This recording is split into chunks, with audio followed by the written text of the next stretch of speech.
I mean, come on, people. Truth sells, but who's buying? Endgames went to number 11 in Australia. Yeah. I mean, that must be a great feeling for you to still be able to have an album that's that popular on the other side of the world. The cool thing is that United Abomination, since its release here, has only done about 11,000, and Endgame in the first 3 weeks already sold about 10,000 copies. So in 3 weeks, it's almost caught up its predecessor, and that's really exciting for us, because right now in the music industry here, it's hard to sell 5,000 records, let alone 10. We're shooting hopefully for gold soon. I mean, if we have a chance, this is it. Yeah, right. And I think that the cool thing is we got banned down here a long time ago because Jeff Young was playing guitar for us, and we were all pretty messed up. Heroin was really prevalent, and Jeff ran out in Japan, so he wanted to go home. Now, when I ran out, I just drank, but he wanted to go home, and we canceled Australia. Well, consequently, we stuck our head into a noose, and we didn't come back here for 10 years. When we did come back here, we had a different promoter. We started to make amends to the Australian audience for what had happened. It's a long way to come down here and to get people's hopes up and not come. That sucks, especially because I'm sure it happens a lot. I'm sure there's a lot of people that say they're coming and they change their mind. So I don't want to ever be like that again. So when we came down here, it was all about regaining the relationship with the Australian people. And the metal community here is very forgiving. I think if you're honest and you can say, hey, look, we made a mistake. I should have beat Jeff's butt and stuck him in a suitcase and went to Australia. But at the time, there was just no reasoning with him.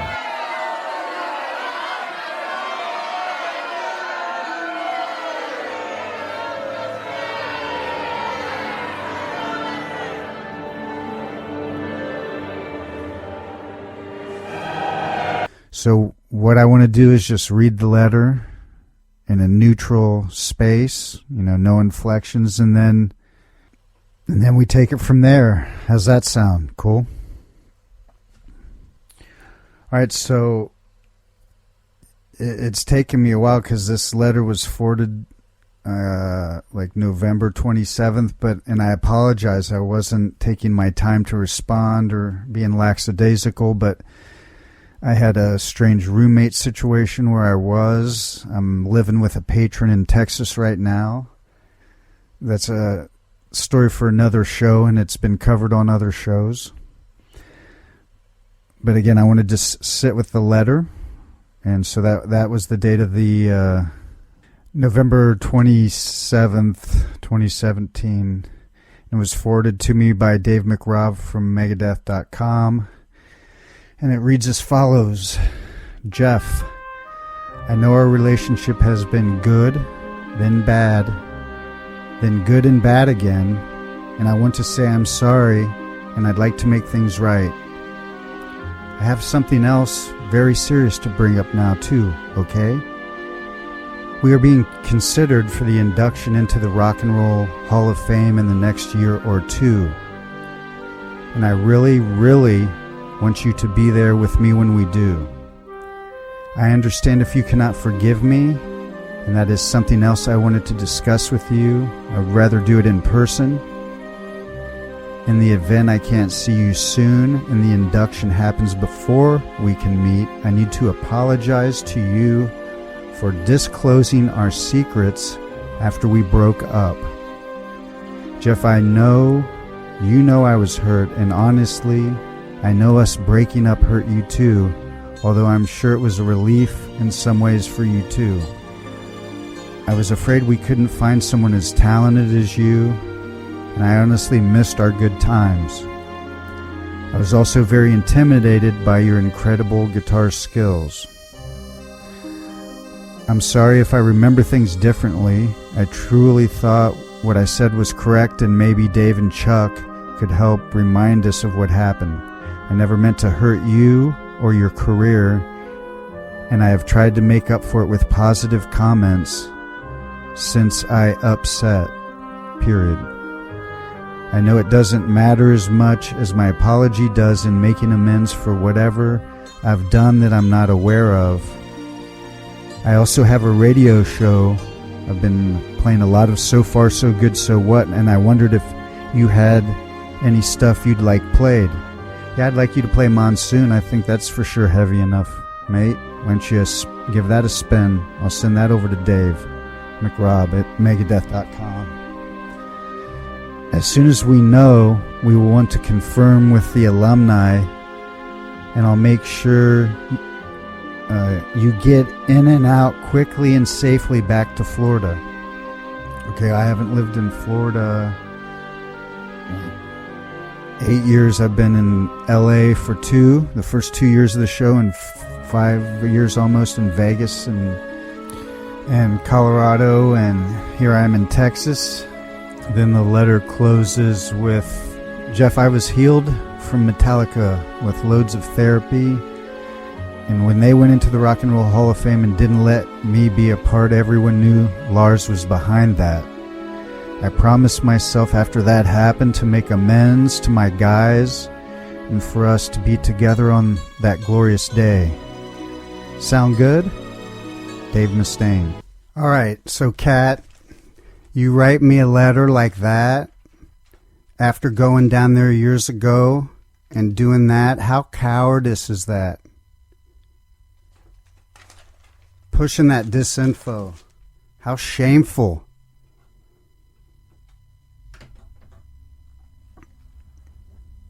I mean, when I went on the VH1 Behind the Music, anyone can go rent that. And that happened before all this nonsense. You know, I said very little. Anyone can go back and watch that. I don't need to go into what I said, but I was very politically correct. I covered the general's ass, so to speak. And therefore I was in the thing for about 30 seconds, and that's fine because all they want is dirt. And I haven't been a dirt talker over 30 years. But when I hear that, and I'm trying to come back to the music business after what I've been through, and I have 2 teenage daughters that I got to take care of and a child support payment, and you're pushing out there the disinfo that I'm a gig-canceling, unreliable heroin addict, you want to give me a break, man. Are you trying to make comedy? Is that what you were doing that? You took your comedy act on the road down under? I mean, does anyone in the chat believe, let's put a picture of you back then and me now and you today, and we can see who had a little bit of a heroin problem. Heroin was prevalent because you smuggled it into Japan, which was the country we played just before we were supposed to go to Australia. And like you said, all the advertising money, all the tickets had been sold to Australia, all the venues were booked. I didn't cancel that tour, man. I couldn't cancel that tour. And it's no different. Then we went to Castle Downington, and you did the same thing again and made up the lie that Junior fractured his wrist so you could run home, fly home back to LA and score again. I mean, let's get real. And you talk about, I'm sorry if it's damaged your career. Are you kidding me? What if anyone that wanted to work with me, whether it was a musician, a booking agent, a manager, a record company, anyone looked online at that shit, And how would anyone listening, if anyone doesn't see how wrong on every level what I just played you is, then you got serious mental issues. Just hearing it, it's pathetic. It's just silly. Your only goal has been to emasculate, and defame and slander me. When I've been going through my own stuff, I've been doing my own music. I crossed over to a different genre. I'm not even trying to compete with you, man. And you couldn't keep my name out of your mouth. And then the stuff that prefaced this all, how this video ended up in our lap, is because he went in Guitar Player magazine And I'm trying to just give a guitar lesson in my house, and my student comes in with his head down. I'm like, what's up? And he hands me the October issue of Guitar World magazine with Jerry Cantrell from Alice in Chains on the cover. And I have to flip it open to where the sucker lies and said that he sang my solos to me on So Far So Good So What. It's in print. It's pathological lying. It's a con artist speaking. It's a person with mental, what's your deal that you would go say that? Who does that, man? When you know for a fucking fact you weren't in the studio for 1 second. Not 1 minute, not 1 second. When I was tracking, man, you passed me in the hallway one day, and I tried to say hi to you. Probably you were on some kind of a run or something, and you barely could fucking speak to me, man. You were not in the studio a second. You didn't sing shit to me. What, did you come in my sleep at night, whisper sweet nothings in my ear? The solo Darkest Hour that I improv'd off the top of my head, you guys got to understand, I didn't rehearse with this band. I mean, think what I could have done if I actually could have listened to the songs for a week or a couple weeks, rehearse with them, let the things evolve and bloom. Everything I did on that album was just off the cuff, and I learned the rhythms, and I played them on point in days. So give me a break with your bullshit, man.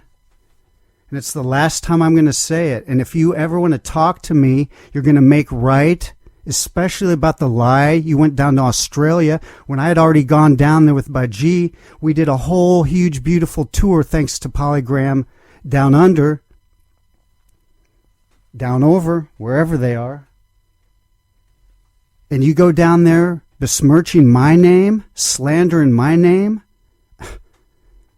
disparaging my character. Give me a fucking break, man.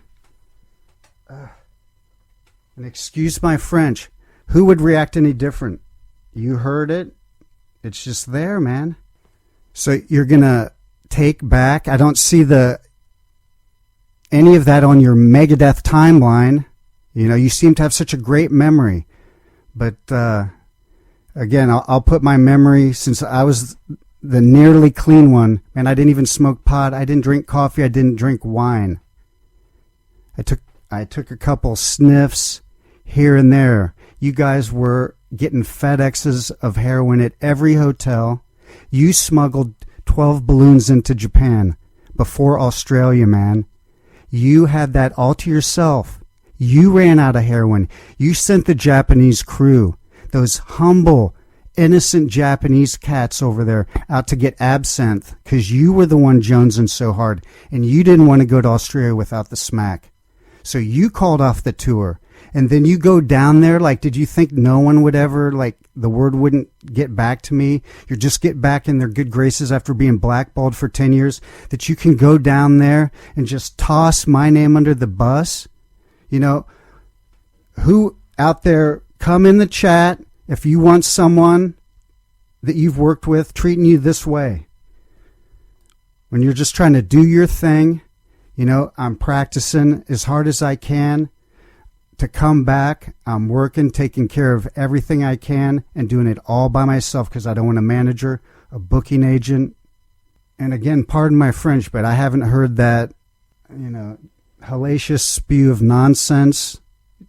Luckily my PR girl found that video, so you got to all hear it in Dave's own words, that's what he does to his band members.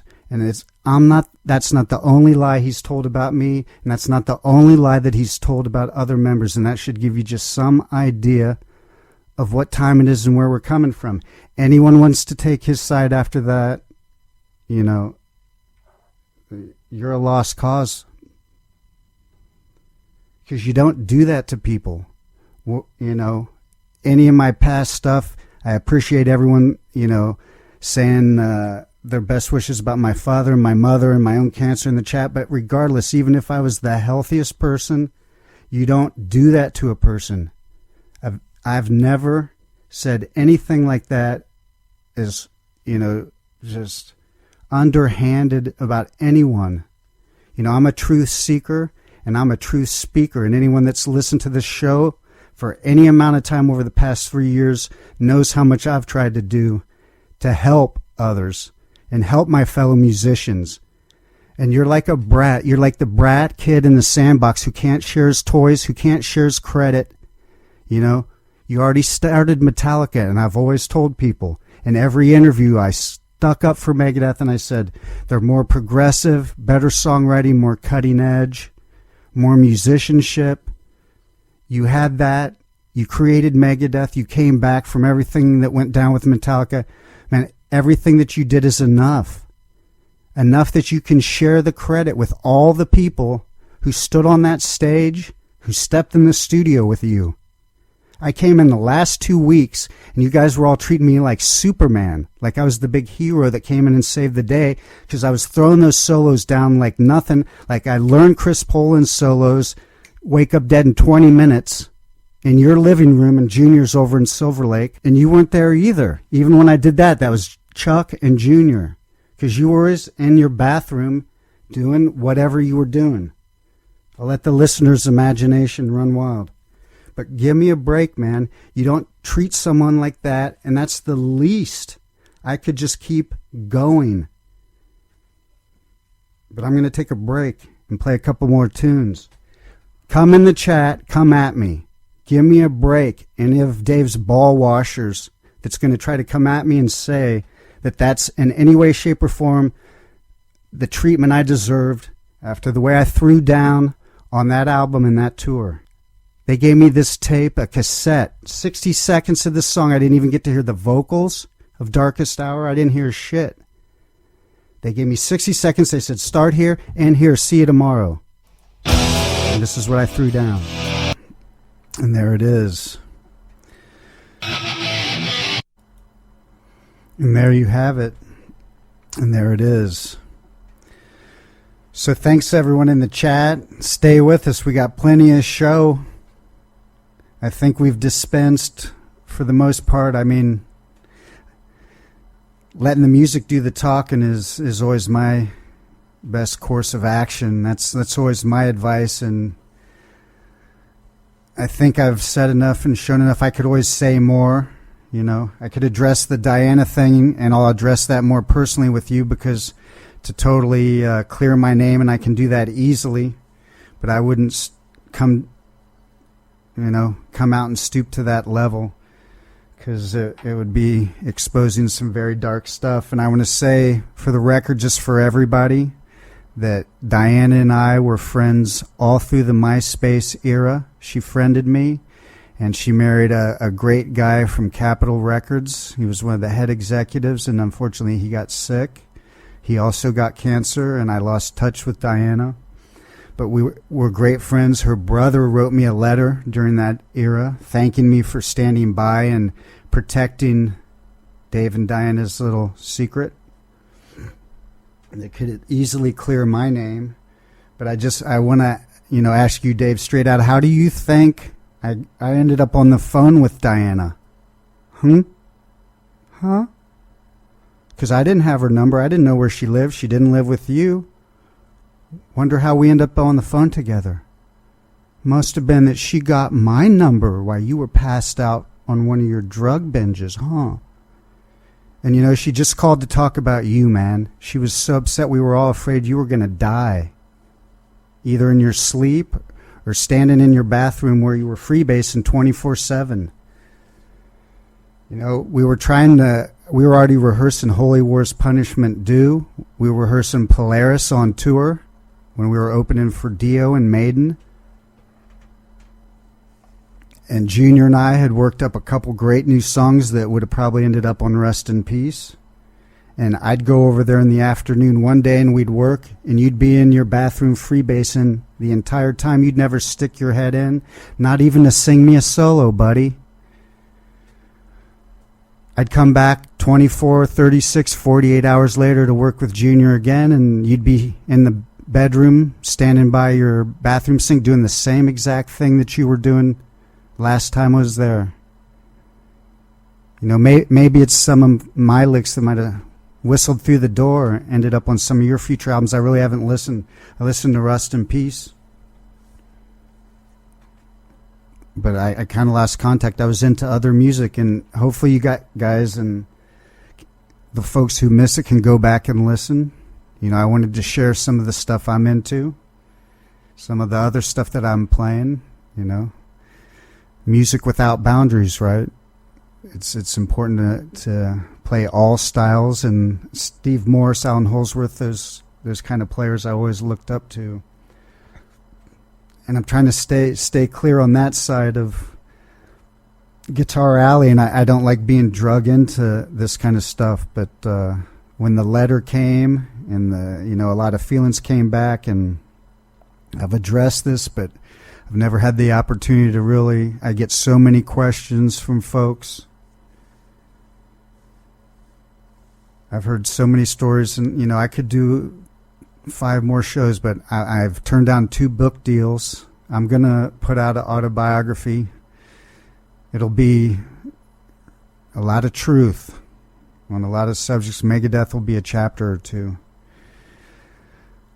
But I appreciate everyone for listening. It feels, it's not comfortable to have to talk about it. And if you want reconciliation, you hear all the stuff that needs to be cleared up, and I don't think I'm the only one. I think I'm the one that, just like when I was in the band, I was the only one that had the balls to stand up and tell you to fuck off, and that's how I am today, man. Nothing's changed, brother. And until you start respecting other people, you can expect the same kind of treatment in return, because we're just mirroring yourself back to you. All your lyrics, those 2 songs I just played, you're singing them to yourself, man. All your songs are your best lesson. Now just go look in the mirror like you did in that video and really meet the real you, and humble yourself for the first time, and apologize to every single one of the members living.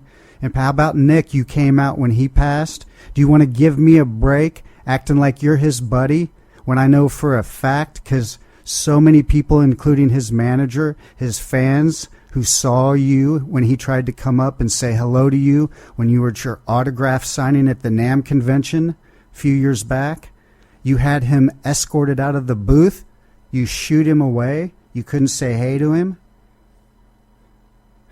With friends like you.